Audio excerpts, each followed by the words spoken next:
In fiery House floor remarks on Thursday, Texas Representative Chip Roy railed against the Biden administration and Democrats. Repeatedly accusing them of tyranny, Roy ran through a host of hot-button issues ranging from vaccine mandates, immigration, and so-called wokeness in the military. Roy urged his Republican colleagues to refuse to fund the government, a move that Democrats say could cause a shutdown. The hardline conservative congressman has joined several other of his right-wing colleagues in opposing continuing resolutions to keep the government open, blaming inflation, the national debt, and liberal spending priorities for their reluctance. I want to thank my friend from Texas, Mr. Arrington. He's a good friend. He represents, I'll tell him, the second best part of the state, given that I represent the hill country in Central Texas, and my dad grew up in West Texas, went to Texas Tech University. I have a soft spot in my heart for my friend, and he is consistent in bringing to this floor, on the House floor, the need for all of us to work together to deal with the spending problem, and it is a problem, that we face in this country. And I was just thinking, when I started running for office 5 years ago this fall, the national debt of the United States was $21 trillion. Today, 5 years later, our national debt is $31 trillion. Now, just think for a minute. We never know how big that number is. Nobody understands. $31 trillion. Well, let me just tell you this. If you set out to count to 31 trillion, we just said, all right, let's go. 1 Mississippi, 2 Mississippi, 3 Mississippi. It would take you almost 1,000,000 years, do the math, 1,000,000 years to get to 31 trillion. That is absurd. We are spending money we don't have. This body believes itself to be the United States House of free stuff. We just write blank checks. We dole it out. Spending money we don't have, obliterating our children's future, devastating the future financial security and stability of the United States, all for what? So that my colleagues on the other side of the aisle can walk outside and give a fancy speech about free stuff they're doling out. And with all due respect, colleagues on my side of the aisle can go say, well, I wrote a bunch of checks to fund our defense, so I got to vote for another big spending bill. Every day. Just today, we had a whole bunch of votes on suspensions. There's $10 billion in there for global food security. We have men and women in uniform on food stamps. And this body writes another blank check to dole it out to global food security. When are we going to stop? But here's the problem. These blank checks, this spending that we engage in, it isn't just about debt. It isn't just about weakening our dollar. It isn't just about deficit spending. It's that we're funding the very government that is at war with its own people every day. A Department of Homeland Security that refuses to secure the homeland, with wide open borders and fentanyl pouring in, killing Americans and empowering cartels, with migrants dying in the meantime. An FBI that is targeting parents for domestic terrorism.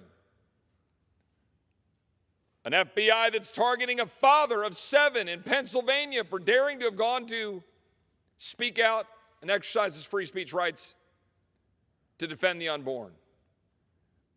An IRS targeting Americans, 85,000 new IRS agents and personnel. We're funding an entire anti-energy agenda that's destroying our energy independence, driving up the price of goods, driving up the price of gas, driving up the price of electricity, weakening the grid of the United States, decreasing the reliability of our energy sector, decreasing the freedom of the American people. All of that for what?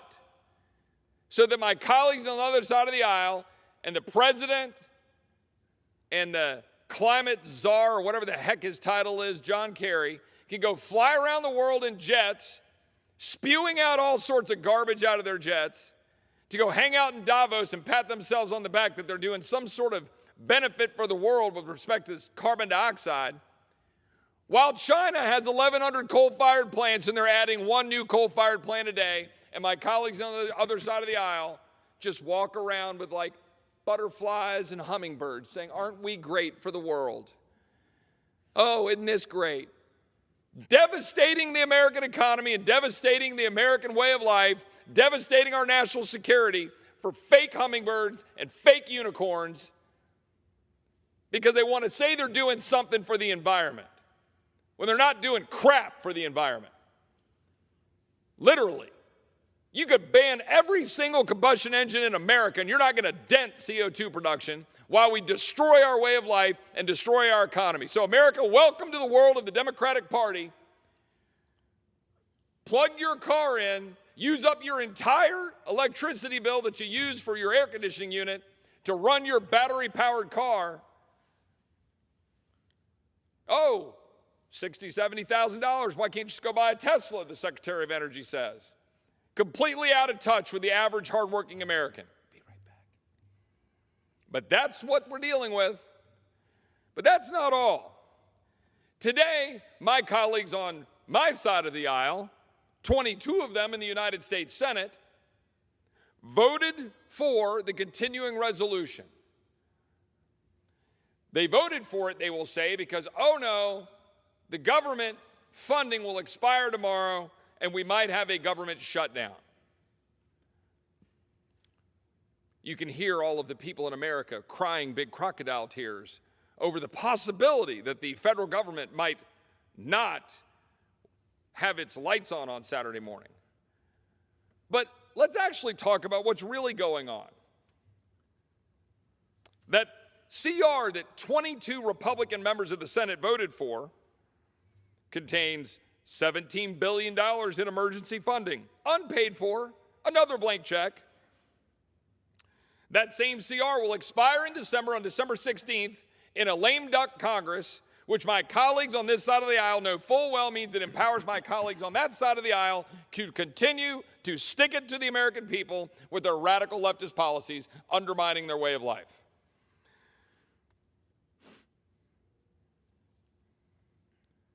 That continuing resolution has nothing in it to secure the border of the United States when our border is wide open and fentanyl is pouring in, killing Americans.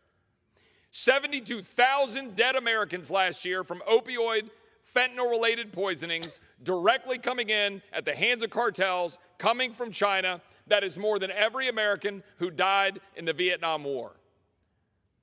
Are we going to put a great big memorial out there for all of those 72,000? What about the year before? What about this year? What about the 4 people in Hays County that I represent in Texas, the 4 kids who died from fentanyl poisoning? Because my colleagues on the other side of the aisle want to turn a blind eye to cartels exploiting our border for the endangerment of Americans. And that's the truth. Americans are dead because of the policies of this administration failing to secure the border of the United States, and they know it. And migrants are dead. Migrants' bodies are piling up in South Texas by the hundreds. 53 cooked in a tractor trailer in San Antonio, which I represent. 53 human beings cooked in the false name of compassion, while my colleagues on the other side of the aisle walk around going, look at me. I love brown people. I love immigrants. Bull. It's a lie. And my colleagues need to wake up, because I can promise you that the brown people, not my terminology, by the way, in South Texas are fed up of being exploited, abused, and used for political purposes. While my colleagues like to say, oh, well, Governor DeSantis and Governor Abbott sent some people to D.C., to Martha's Vineyard. Well, welcome to the party. The country is now alerted. These were volunteers who said, yeah, I'll take a ride to D.C. 50 people in Martha's Vineyard, 53 dead migrants in a tractor trailer in San Antonio.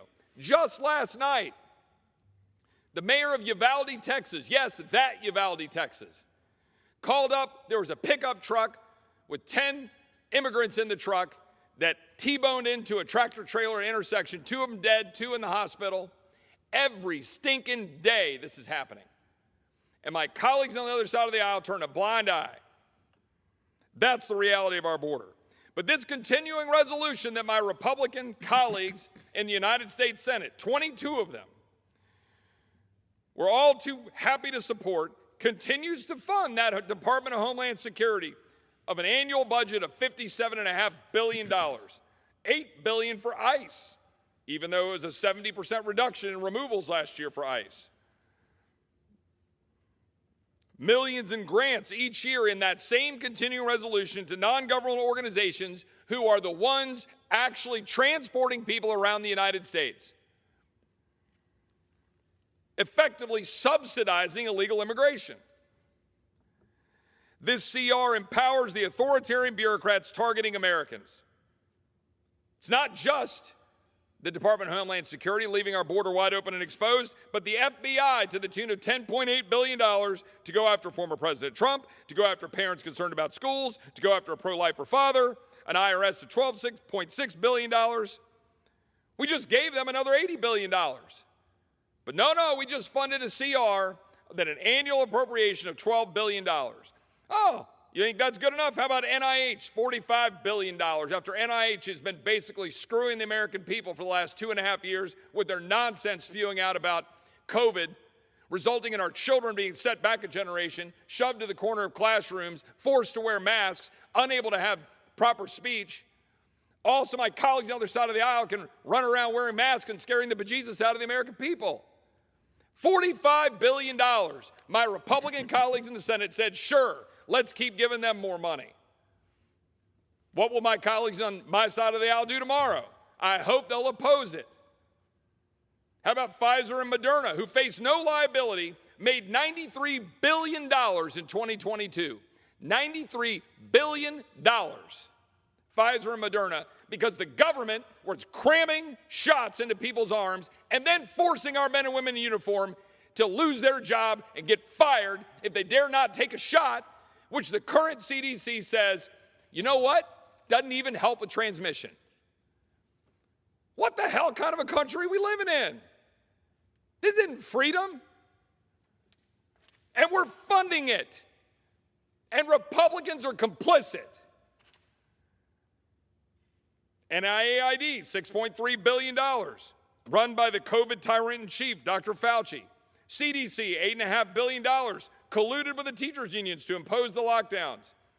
The World Health Organization, $122 million in this annual funding just approved.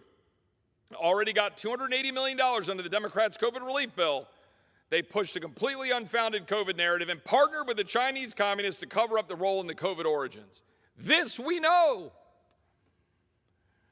The Department of Defense and all of their glory, and don't say that over here on my side of the aisle, because we got to rush in and we got to give the money for the Department of Defense without any accountability, by the way, for how about forcing troops out with their tyrannical COVID-19 vaccine mandates, set to discharge over 75,000 active service members for daring to say no to a vaccine that doesn't even help with transmissibility.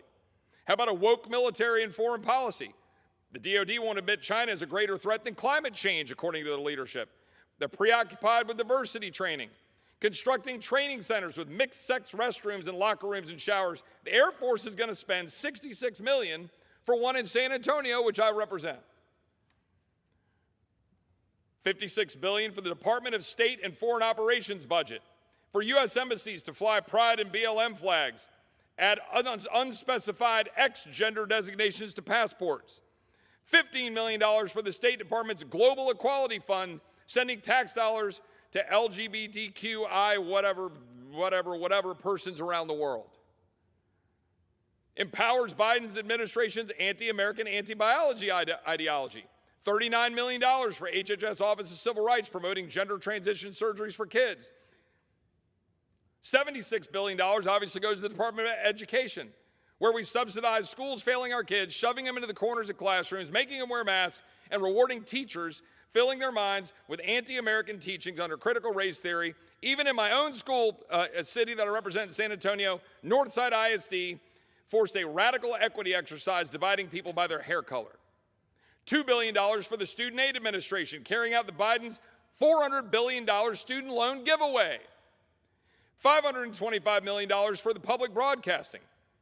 HHS, $94 million for diversity training, $64 million for the Office of Minority Health, $1.1 million for the Office of Climate Change and Health Equity in HHS. Energy, $100 million for environmental justice, quote unquote. The EPA used this to create a new Office of Environmental Justice and External Civil Rights in the Department of the EPA. $20 million for the Department of Energy's Office of Impact and Diversity. $885 million for the Department of Education programs that fund colleges based solely on students' race and ethnicity. $235 million for federal apprenticeship program that includes grants to equity intermediaries to hire CRT indoctrination consultants. How about the United Nations Population Fund, praising China's abusive population control programs? How about UN Women, which can't even define women? What's a woman? Promotes trans and intersex athletes. Climate, $15 million for the UN climate agencies, $149 million for the Global Environment Facility, $125 million for the World Bank's Clean Technology Fund. And my Republican colleagues in the Senate, the 22 who voted for it, and of course all the Democrats for the most part, passed this through to get it to a lame duck in December to then allow for even more. That's what we're funding. And at some point you would think that we'd wake up on a bipartisan basis, or Lord willing, at least my side of the aisle, that we actually have the power of the purse. And we're actually supposed to use it, instead of giving massive blank checks to an administration that is at war with the American people on a daily basis. When the founders gave us this government, they knew that they didn't want to empower an executive with unfettered power. Yet that's what we do every day in this chamber. That's what the so-called People's House of the United States does every single day. Federalist 58, James Madison. The House of Representatives can not only refuse, but they alone can propose the supplies requisite for the support of the government. They, in a word, hold the purse. This power over the purse may in fact be regarded as the most complete and effectual weapon with which any constitution can arm the immediate representatives of the people for obtaining a redress of every grievance and for carrying into effect every just and salutary measure. In other words, we are supposed to have the power. We're supposed to be the ones who can stop the funding of the tyranny against the people. People say, oh, Chip, it's not tyranny. I'm sure my friend from Pennsylvania has thoughts on that. Of course it's tyranny. An FBI targeting parents for being domestic terrorists? An FBI targeting a father of 7 showing up with 25 to 30 armed SWAT team members to arrest him in front of his family? All true. How's that freedom? How's that not tyranny? How is it not tyranny to steal money from a plumber who worked his whole life, didn't borrow money to go to some fancy university, and go give it to somebody else to pay off their loan? How is it not tyranny to steal money from a person who worked their whole life to do it right and pay their loans back after going to college and give it to someone else who got a ridiculous degree from some ridiculous college and is sitting in their parents' basement on social media trying to be a social media influencer? That's what's happening. We're just going to take money from somebody else and go give it to another person. That is tyranny. It is theft. And we're doing it through executive fiat. We didn't vote on it here. None of these people are going to go answer to their constituents for stealing money from them to go give it to someone else. The president just decided it by decree. That is tyranny. It is tyranny to stick a needle in somebody's arm or tell them that you're going to get fired from your career in the military. Well, I've had it. But I've not just had it with the tyrannical policies of a president. I've had it with a United States House of Representatives that does not represent the people. And I've had it with a Republican Party who refuses to stop funding the very things they campaign against every single day. And I'd like to yield to my friend from Pennsylvania.